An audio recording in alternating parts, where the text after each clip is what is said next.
بسم اللہ الرحمن الرحیم نحمدہ ونصلی علی رسولہ الکریم اما بعد۔ درس بخاری شریف میں کتاب القدر کے نام سے امام بخاری رحمہ اللہ نے ایک باب باندھا ہے،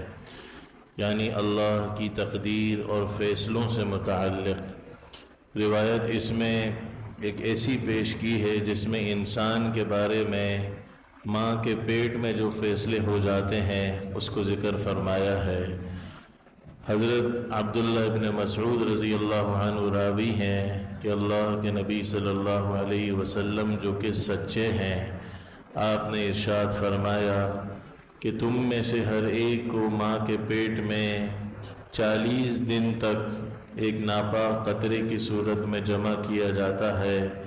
پھر 40 دن تک وہ علقہ یعنی جمع ہوا خون بن جاتا ہے، پھر اس کے بعد وہ 40 دن تک گوشت کا لوتھڑا رہتا ہے، پھر اس کے بعد جب اس پر ہڈیاں چڑھائی جاتی ہیں اور ایک انسان کی صورت اس کو دی جاتی ہے تو اللہ رب العزت ایک فرشتے کو بھیجتے ہیں اور اس کو حکم دیا جاتا ہے کہ اس کے بارے میں 4 چیزیں لکھ دو۔ سب سے پہلے تو اس کی روزی فیصلہ کر دو کتنی ملے گی، اس کی موت کا وقت لکھ دو، پھر یہ لکھ دو اشقی ام سعید، کہ اس کی زندگی بدبختی والی گزرے گی یا سعادت مندی والی گزرے گی۔ اور اس کے بعد فرمایا اللہ کے نبی صلی اللہ علیہ وسلم نے کہ تم میں سے ایک یا ہر شخص، روایت میں 2 قسم کے الفاظ ہیں، ان احدکم فرمایا اب الرجل فرمایا، یعنی اللہ کے نبی نے قسم کھا کر یہ بات فرمائی کہ ہر شخص کوئی یا ایک شخص تم میں سے جہنم میں جانے والے اعمال کرتا ہے، یہاں تک کہ اس کے اور اس کی جہنم کے درمیان صرف ایک ہاتھ کا فاصلہ رہ جاتا ہے، اور اس پر اللہ کی تقدیر غالب آ جاتی ہے، اور پھر وہ کوئی جنت میں جانے والا ایسا عمل کر لیتا ہے کہ وہ جنت میں داخل کر دیا جاتا ہے۔ پھر فرمایا کہ تم میں سے کوئی شخص ایسا ہوگا جو جنت میں جانے والے اعمال کرتا رہتا ہے، یہاں تک کہ اس کے اور اس کی جنت کے درمیان صرف ایک ہاتھ کا فاصلہ رہ جاتا ہے، پھر اللہ کی تقدیر اس پر غالب آ جاتی ہے اور وہ جہنم میں جانے والا کوئی ایسا عمل کر لیتا ہے کہ پھر اس کے لیے جہنم کا فیصلہ کر دیا جاتا ہے۔ اسی طرح ایک اور روایت پیش کی کہ اللہ رب العزت ماں کے پیٹ میں جب انسان ہوتا ہے تو ایک فرشتے کو مقرر کرتے ہیں، اور پھر وہ اللہ سے ہر 40 دن بعد سوال کرتا ہے کہ اے اللہ ابھی یہ ناپاک قطرہ ہے، اے اللہ یہ ابھی ایک جمع ہوا خون ہے، اے اللہ ابھی یہ گوشت کا لوتھڑا ہے۔ جب اللہ اس کے بنانے کا پکا ارادہ کر لیتے ہیں تو پھر وہ اللہ سے پوچھتا ہے کہ اللہ اذکر ام انثی، اس کو مرد بنانا ہے یا عورت بنانا ہے، اشقی ام سعید،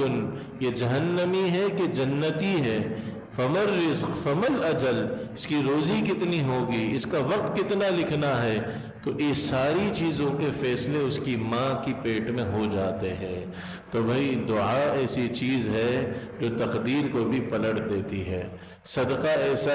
جو اللہ کی طرف سے آنے والی بلاؤں کو ٹال دیتا ہے۔ تو اللہ نے ہمیں یہ 2 ہتھیار دیے ہیں کہ ہم اللہ سے اپنے لیے جنت کے فیصلے کرائیں اور جہنم سے ڈرتے ہوئے زندگی کو گزاریں، اور صدقات کی کثرت بھی اس لیے کریں کہ اللہ ہماری روزی میں برکت دے، ہمارے لیے اچھے فیصلے ہوں۔ اگر کوئی برائی ہمارے حق میں ہے تو علماء نے لکھا ہے تقدیر کی 2 قسمیں ہیں، ایک تقدیر معلق ہے، اگر یہ صدقہ دے گا تو اللہ کی طرف سے اس کا یہ فیصلہ ہوگا، صدقہ نہیں دے گا بلا آ جائے گی، گناہ کرے گا تو یہ فیصلہ، گناہ نہیں کرے گا تو یہ فیصلہ۔ تو اس لیے اعمال سے زندگی بنتی ہے، اور کسی کے بھی ظاہر پر فیصلہ نہیں کرنا چاہیے کہ یہ جہنمی ہے یہ جنتی ہے، یہ تو اللہ کو معلوم ہے میرا اور آپ کا شمار بھی کس چیز میں ہے۔ اللہ سے دعا ہے اللہ ہم سب کے لیے سعادت مندوں میں داخل فرمانے کا فیصلہ فرمائے، اور اللہ